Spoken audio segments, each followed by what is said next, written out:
I was sitting there in the dressing room, and I've been thinking about this for the last several hours. And I texted Chris. I said, Chris, I want you to pull this up for me because this thing's just been resonating in my head. Now, I try not to get too preachy. I love to yell at you guys because it's good therapy for me. But I want to get this off my chest, and I don't necessarily know why, but I just felt really strong that I needed to kind of take you into the New Testament for a minute and, just flip the pages over to 2 Timothy 3. And, of course, this is Paul's second letter. He's in prison, the Apostle Paul. He's in prison. He's writing to his disciple Timothy.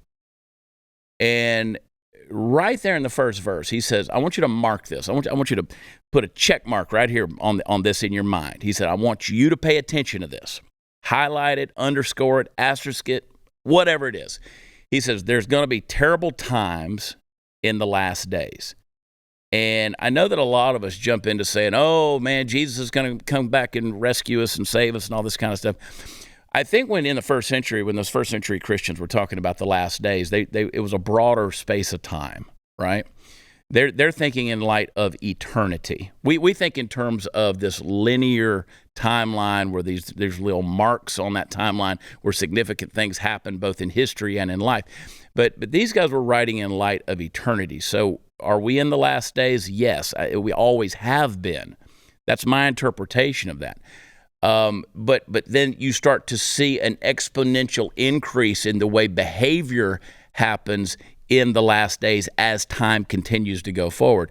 Again, I've told you about Newton's second law of thermodynamics, that law of entropy, how things in motion eventually tend to fall apart. Well, that's true of culture, that's true of society, it's true of time. And so the Apostle Paul says there are going to be terrible times in the last days. He says people are going to be lovers of themselves, lovers of money, boastful, proud, abusive, disobedient to their parents, ungrateful, unholy, without love, unforgiving, slanderous, without self-control, brutal, not lovers of the good, treacherous, rash, conceited, lovers of pleasure rather than lovers of God. And then he says something very stark, very shocking, because you're thinking, yeah, these people out there that are out there, they're in the streets and they're acting crazy, and people protesting and people at each other's throats, and these godless people out there that have no sense of morality. He says, having a form of godliness, but denying its power. That's interesting to me because we've talked a lot lately about the American church. If you have not seen the segment that I did with Stu Bergier on Stu Does America last week, it's on my Instagram. You can go and watch. It's on Stu's as well. You can go watch that full 13-minute clip where we talk about the state of the church, specifically in America, but of course the world as well, and how it's become powerless. It's become commercialized. It's become disconnected, disenfranchised, just kind of disembodied. There's no real sense of fellowship or relationship there. There's no covenant. There's no communion. There's no sense of it's powerless, right? It's another social club in lots of ways. Now, I know there are people who are going to send me messages and say, your church is different. That's fantastic. But by and large, it has a form of godliness, but it's denied its power. In other words, as long as they're growing, as long as the bills are being paid and everything is comfortable and they're putting on a good show week after week, they have the form of godliness, but they're not worried about any power. And I've said over and over that the American church is not changing culture as we know it. It's not changing anything. People aren't being transformed. I pray that changes. I have people who say to me, we need a revival. I don't believe in revival as we talk about it. Revival, if you read in the Bible, revival is an Old Testament concept. Once the New Testament was written, Jesus said, I'm going to send you another helper who's just like me. I'm going to send you the Holy Spirit who's going to be with you, going to be inside of you. Acts chapter 2, when they were baptized by the power of the Spirit and the Holy Spirit began to inhabit them, they didn't need to be revived. They were made alive once and forevermore. So revival was an Old Testament term before the Spirit lived in God's people. In the New Testament, what we need is reformation. What we need is a true return back to Matthew 28, 18 through 20, where Jesus said, I want you to go out into the world and make disciples of all the nations and baptize them in my name.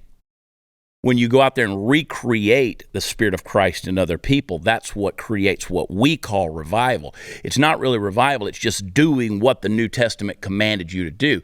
The reason we don't have that power, the reason we don't see that transformation, the reason we don't see reformation happening is because we've escaped away from the truth and we've embraced something that has a form of godliness but denies the power. We're not fulfilling our marching orders.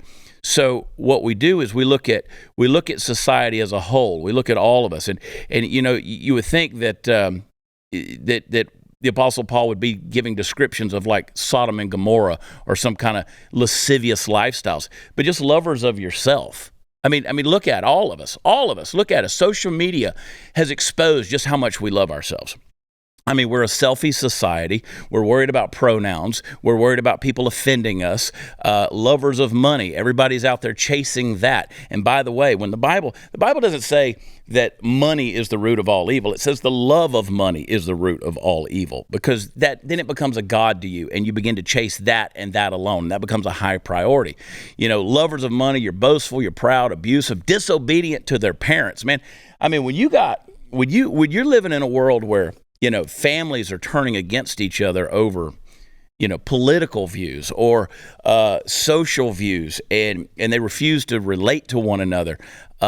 This is what's happening here. You just completely throw off all authority, and those roles that God has placed on society and on people to function by, to make their life work in order, have been cast off, and we've just become lawless. So when he says disobedient to parents, ungrateful, I mean, how hard is it to say thank you and to be gracious, unholy, without love, unforgiving, slanderous, without self-control, brutal, not lovers? Listen, talking about brutal, have y'all seen that clip where the guy in St. Louis is just casually loading the gun right there on the street and then just executes a homeless guy?